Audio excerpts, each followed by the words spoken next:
برنامه سیاسی و تحلیلی دیدگاه. درود و سلام به یکایک شما بینندگان عزیز. در برنامه تحلیلی دیدگاه شوکت محمد با شما هستم. امروز درباره رقابت تاجیک فیلم با بلاگران کوچگی، چگونه حزب نهضت اسلامی تاجیکستان را رکلام کردن مفتیات تاجیکستان و همچنین PR کمپانی سیمومین یتیموف صحبت میکنیم. شاید تماشابینان عزیز حیران شدید که این سه موضوع چی بستگی با هم داشتند که یک باره در یک برنامه درباره این سه موضوع گپ میزنیم. حالا دوستان لطف کرده تکمه لایک را پخش کنید. باوری دارم برنامه امروزه به شما معقول می شود و حتما خواهید دانست که این سه موضوع چی بستگی به هم دارند. محمد سعید شاهیان مدیر کل تاجیک فیلم اعلان کرد نهاد زیرتابعش تحقیق فعالیت حدودی 30 استودیویی که به تهیه یا دوبلیژ مواد ویدیویی و پخش آن در یوتیوب مشغول هستند شروع کرده است. همچنین این رئیس تاجیک فیلم خبر داد فعالیت 4 استودیو منع شده، اما از آنها این مخلوق خدا نام نبرد، آنها را نگفت که این 4 استودیو از آن کیها بودند. رهبر یگانه نهاد رسمی فیلم‌آفری کشور در حال می‌خواهد فعالیت بلاگرها را محدود سازد که اعتراف می‌کند برای فیلمسازی مبلغ ندارد و برای دریافت گرانت متخصص لایحه نویس هم ندارد. وای وای، دعوای نداشتن متخصص لایحه نویس برای گرانت از همان شدیورهایی است که تنها از زبان مقامداران تاجیک و تنها در نشست‌های مطبوعاتی میتواند صدا دهد. حالا به این مسئله بدتر برمیگردیم. حاضر باشد میخواهم درباره رقابت تاجیک فیلم با بلاگرهای کوچگی چند حرفی گفته باشم. در مورد بلاگرها که برخی به ساختن فیلم ها هم مشغولند و با تاجیک فیلم رقابت میکنند، شاهیان گفت که به آنها 12 سوال پیش گذاشته می شود. از رهبریت و گرداننده ها سرکرده تا اینکه چرا چنین مطالب را تهیه و در یوتیوب پخش میکنند تحقیق و تشخیص می شود. پس از انجام تشخیص خلاصه را به مقامات ذی دخل پیشنهاد میکنیم. گپی شاهیان، مقامات ذی دخل که همون امنیت اکای سیمومینش با کی می شود؟ دم نمیزند. مقامات ذی دخل کدام مقاماتی است؟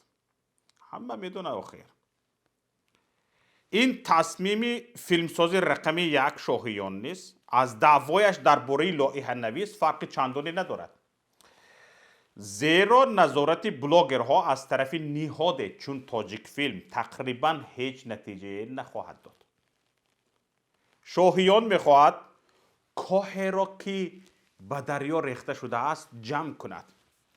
ظاهرا این مؤسسه دولتی، کارخانه واحد دولتی تاجیک فیلم که در 28 سال استقلالیت یک فیلم موفق و در خور زمان نساخته است، در سیمای بلاگرها رقیب خود را می‌بیند و مثل هر مؤسسه منپالی در کشور خودکامه می‌خواهد رقیبان را با زور کنار زند.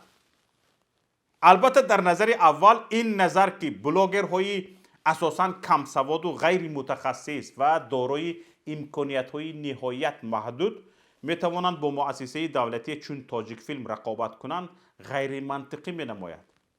اما تماشابینان گرامی، فیلم هایی که در این آخرها همین تاجیک فیلم ساخته است نشان میدهند سطح این مؤسسه دولتی از بلاگرهای کوچگی پایانتر است. فهمیده شدید؟ حتی همین فیلم های در استودیو پروفسیونالی با جلب متخصصان و مبلغ های هنگفت ساخته اشان 101 موفقیتی فیلم های ساخته بلاگران را ندارد. فیلم بسیار سیرگی خیانت در تلویزیون ها همتون دیدید که تاجیک فیلم پر رویانه آن را حجتی می نامد. به خصوص سری اخیری آن تحت عنوان الهیده بشرفی نشان داد که سطح تخصص، اخلاق، معرفت، انسانگری، فرهنگ شناسی و دیگر و هاکذای مقامات تاجیک فیلم از بلاگرهای کوچگی خیلی پایانتر است. پایانتر. بلاگرهای کوچگی حداقل کوشش میکنند تهمت، تحقیر، دروغ، فتنه اندازی، نمایش صحنه های فحش، تبدیل فکت و رقم ها و مثل همین ها را که قاعده های فیلمسازی قطعا من میکند در نوارهایشان راه ندهند. اما تاجیک فیلم با این فیلم حجتیش کار کمتری از سازندگان روشن و جمشید در تحقیر ملت تاجیک انجام نداد. با وجود ترغیب سراسری نمایش دادن در همه شبکه های تلویزیونی و در کلی مؤسسه های دولتی با جلب مجبوری کارمندان دولتی، این فیلم ها کمترین موفقیت و هیچ تأثیر به ذهن بیننده نداشتند. انیقترش تأثیری که سازندگانش میخواستند به دست نآمد. این فیلم ها برعکس کاملا به نفع آنهایی بود که مقامات میخواستند از آنها دیو تراشند. چرا چنین میگم؟ بعد نشر همین فیلم و نمایش مجبوری آن به مردم، شمار طرفداران مخالفین با سرعت بیشتر شدن دارد. بینندگان شبکه های مخالفین به خصوص شبکه اصلاحی محمد اقبال صدرالدین که تاجیک فیلم به پول انیقترش با پول دولت تبلیغ کرد، بعد نشر این فیلم ها هزاران بیننده نو پیدا کردند که محض بعد تماشای فیلم های مسخره تاجیک فیلم و نمایش مجبوری آنها با رهبریت مخالفین و فعالان مثل محمد اقبال صدرالدین شناخته شدند. همین فیلم خیانت را به ما نوار صورت ها فرستادند که در مکتب های میانه معلمان خوانندگان را جمع کرده در مکتب های میانه تماشا دادند. شرمنده ها، شرمنده ها.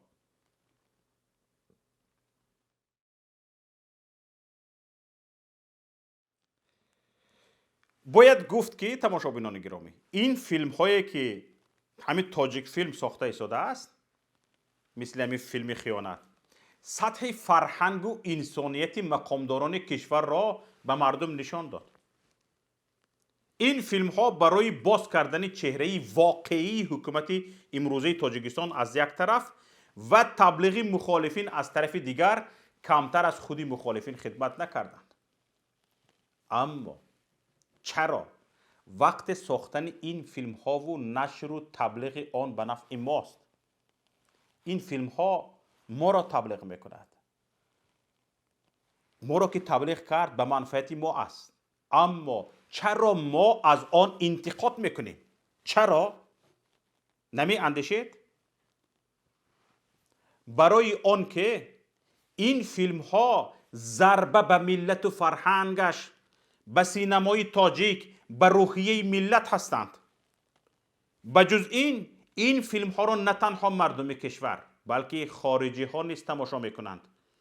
هر خارجی آن را تماشا کرد مطمئن می شود که هرچی سازندگان روشن و جمشید درباره تاجیکان می گفتند درست بوده است، چون سطح فیلمسازانش از سطح همان مهاجر مهنتی در سیمای روشن و جمشید نشان داده شده پایانتر است که بالاتر نیست. ببینید تماشابینان گرامی، سفر حقدادوف رئیس اتفاق سینماگران تاجیکستان در مصاحبه با سپوتنیک، خبرگزاری سپوتنیک، درباره نظارت بلاگرها سخن گفته جلوگیری از فعالیت آنها را از امکان بیرون دانسته است، چون یوتیوب مال تاجیکستان نیست گفته است. اما این نفر گفته است که آنچه آنها پخش میکنند واقعا نگران کننده است. ما هم میگوییم که واقعا نگران کننده است. اما نگرانی این کارشناس بیشتر از چیز دیگر است. این کارشناس میگوید من امروز در فیسبوک خواندم که همزبانان ما در ایران و افغانستان تحلیل های انجام داده به کانتنت تاجیکی آنچه هایی که میگذارند خیلی بهای بد داده اند. یک سنگ هم به فرهنگ ما و هنر سینمای ما انداخته شده است. تصور کنید تماشاگران گرامی که وقت تحلیلگران همزبان فیلمی را که در آن تاجیک فیلم مردان تاجیک را به لیواتگری بچه بازی متهم میکند میبینند چی نظری خواهند داشت؟ چی نظر خواهند داشت؟ اکنون درباره لایحه نویسی برای گرانت. محمد سعید شاهیان رهبر کلی مؤسسه تاجیک فیلم در نشست خبری امروزه شکایت کرد که تاجیک فیلم متخصص ندارد که لایحه برای گرانت بنویسد و آنها برای فیلم آفری از سازمان نهادهای بین المللی پول بگیرند. شکایت را ببینید. شاهیان گفت که ما تا حال یگان گرانت از دولت‌های خارجی نگرفتیم چون که در این رشته افسوس یگان متخصص نداریم. اگر داشته باشیم هم انگشت شمارند. شاهیان تاکید کرد که قریب همه ساحه‌ها به واسطه گرانت و لایحه‌ها کار فعالیت می‌کنند و پیشرفت دارند، اما ما در ما یگان لایحه نویس نیست که طرح را پیشنهاد کند و ما گرانت گیریم. برای تماشابینانی که درباره متخصصی لایحه نویس برای گرانت معلوماتی ندارند، گفتنی هم که این گونه متخصصان اساساً کرایی هستند، برای پول لایحه می نویسند. تنها یک اعلان در اینترنت کافی است که در چند دقیقه صدها نفرشان را پیدا کنی. در اینترنت، در همین شبکه‌های اجتماعی فریلنسرها هستند، لایحه می نویسند، کارهای تکنیکی می کنند، دیگر و هاکذا و هاکذاها. در اینترنت اعلان را کردی، تمام، همین در طول چند دقیقه چندین نفر به تو مراجعت میکنند که بیا لایحه‌ات را من بنویسم. حتی میتوانی در بین آنها تندر اعلان کنی، شرط های تندر را بنویسی که کدام کسی به تو میتواند لایحه بنویسد. حتی جستجو کردن شرط نیست، حتی بین لایحه نویسان میتوانی تندر اعلان کنی. او بیچاره.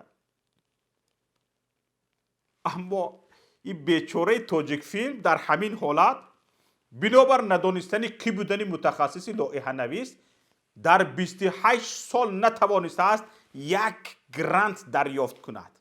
او بیچاره. تماشابینان گرامی، اکنون درباره رکلامه حزب نهضت اسلامی تاجیکستان از جانب مفتیات کشور. در پایگاه اصلاح موعظه امروزه کمیته دولتی امنیت ملی که توسط امام خطیبان به نمازگزاران در نماز جمعه قرائت شد نشر شده است. به نظر می رسد کمیته دولتی امنیت ملی به تبلیغ مخالفین توسط تاجیک فیلم و شبکه‌های دولتی تلویزیونی اکتفا کردنی نیست. موعظه امروزه در نماز جمعه سراسری کشور نیز کاملا به مخالفین بخشیده شده است.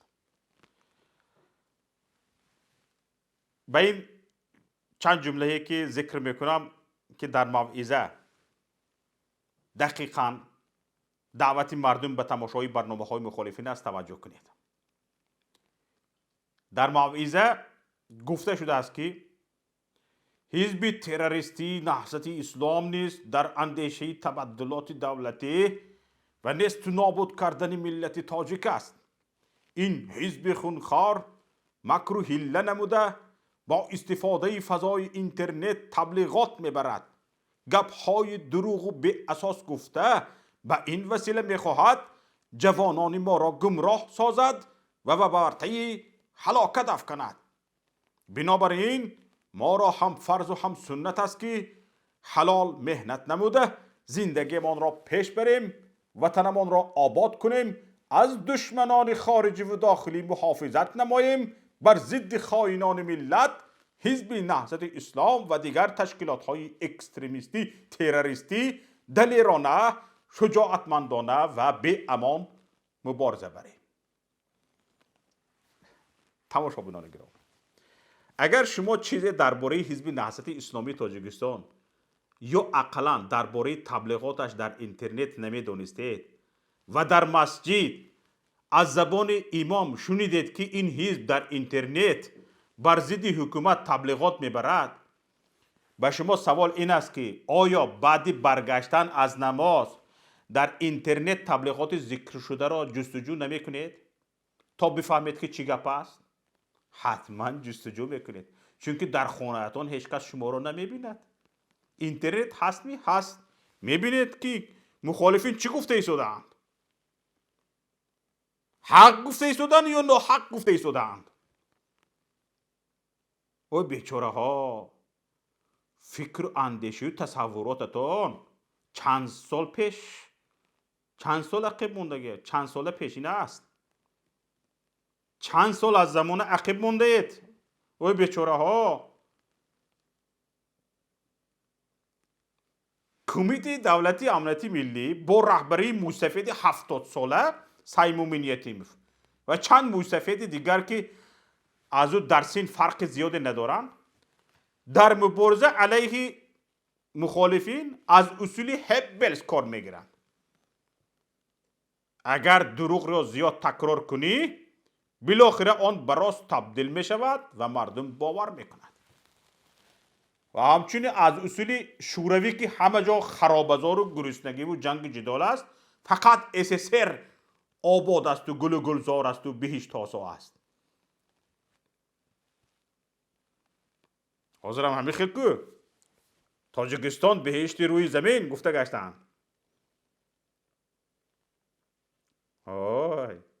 وای وقت سویتسکی سیوز گذشت. حاضر از درون خانه ایستاده تمام روی دنیا رو میبینی. اینها که از زمانه و دنیا قفا مونده اند و سینه‌شان و مشغول بودنشان به عیش و عشرت اجازه نمیدهد علوم زمانوی را بیاموزند، نمیدانند که این حرفای هبلز به زمان درست میگیرد که اینترنت وجود نداشت و معلومات الترناتیوی داخل کشور نمیشد، مثل همان آلمان گیتلری و شوروی. اون زمان اوی بیخبران، اون زمان میشد مردم را باور کنند که حتی در امریکا آدمان گرسنه اند و گرسنگی میمیرند، چون نه اینترنت بود، نه شبکه های ماهواره‌ای و نه اقلا رادیوی خارجی. و رادیوی خارجی حتی اجازت نمیدادند اون وقت. اما حالا وقت دروغ گفتی نه تنها به تکرارش فرصت نمیدهند، بلکه با 1000 دلیل ثابت میکنند. نه تنها با امریکا، با عقب مانده ترین کشور افریقا میتوان در چند ثانیه تماس ویدیویی گرفت و زندگی مردمش را به طور مستقیم تماشا کرد و با بهشت روی زمین مقایسه نمود. بهشت روی زمین.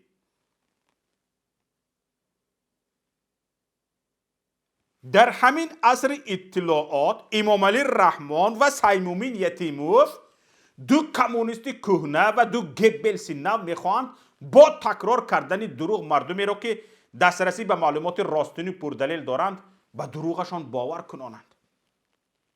همین شدنی است؟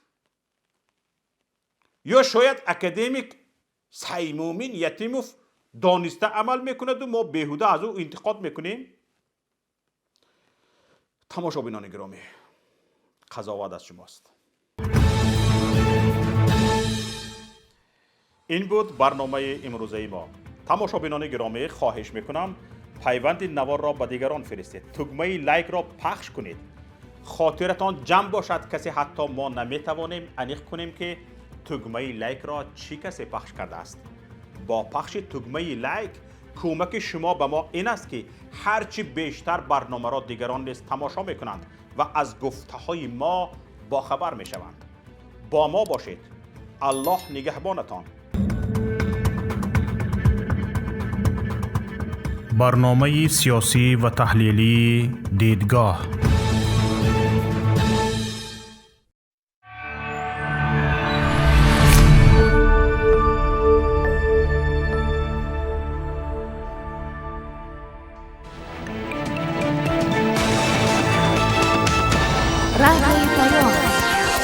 فضای سیاست صدای جدید.